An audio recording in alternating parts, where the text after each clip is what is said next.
মানে শীতকালের পুঁই শাক দেখেন, পুঁই শাকগুলো দেখাচ্ছেনটাও কিছু দেখা যায়, এখানটাও কিছু দেখতে পাচ্ছেন। লাউয়ের কচি,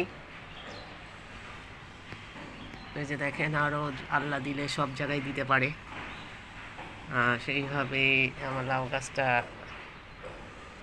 কিছু পুঁই শাকের গাছ আমি আজকে কিছু কেটেছি, এই যে দেখেন পুঁই শাকের গাছ, আরও কিছু দেখা যায় পুঁই শাক গাছ দেখেন, আমি অনেকগুলো আজকে কেটেছি, সত্যি খুব আকর্ষণীয় এবং লোভনীয়। দেখেন একটা ডাঁটা গাছ, এবং এই যে ডাঁটা গাছের গুলা দিয়ে, এই যে আমার গাছগুলো থেকে কিছু পুঁই শাকের দেখেন ছোটো ছোটো হচ্ছে।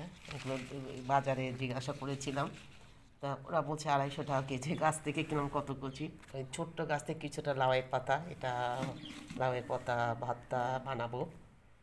আসলে বাঙালি খাবার প্রতি আমার সবচেয়ে আকর্ষণ বেশি। লাউয়ের পাতা ভর্তা বানাবো, চিংড়ি দিয়ে বানাবো। তারপর এটা ব্লেন্ডারে দিব অল্প একটু মাখানোর জন্য, অথবা নিজে হাত দিয়ে মাখাবো, সেটা আপনাদের সাথে শেয়ার করছি। ডিম ভাজলাম, লাউয়ের পাতা ভর্তার জন্য কিছুটা শুকনো মরিচ তেলে নিচ্ছি, কাঁচা মরিচটা দিব। এটাকে পাতলা ডাল, ধনিয়া ডাল, মুগ ডাল দিয়ে, ধনিয়ার পাতা দিয়ে পাতলা ডাল।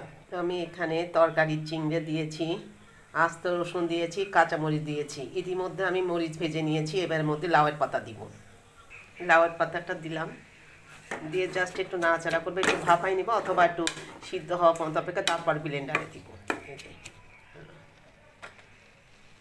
চিংড়ি, লাউয়ের পাতা, রসুন, কাঁচামরিচ ঢেকে দিলাম, 10 থেকে 15 মিনিট সিদ্ধ করব। লাউয়ের পাতা এক পর্যায়ে প্রায় মাখানো শেষ, এখন কাঁচামরিচ, পেঁয়াজ আর সরিষার তেল দিব। তো যেহেতু আপনারা থাকবেন না, আপনাদেরকে পাবো না, তাই হচ্ছে যখন খাবো তখন মাখাবো, প্রসেসটা দেখলাম। পাশে দধি নিয়ে বসলাম, জামজামের দধি, একটু খেয়েও ফেলেছি।